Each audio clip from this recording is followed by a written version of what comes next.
Hi guys, today I'll tell you my very first learning of the course, that is SMED. I bet you must not be knowing it. So today I'll show you how it is done and how it is beneficial for all of us.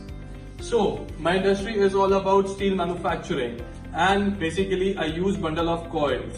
So today I'll show you how I reduce the time of changing one coil to another coil.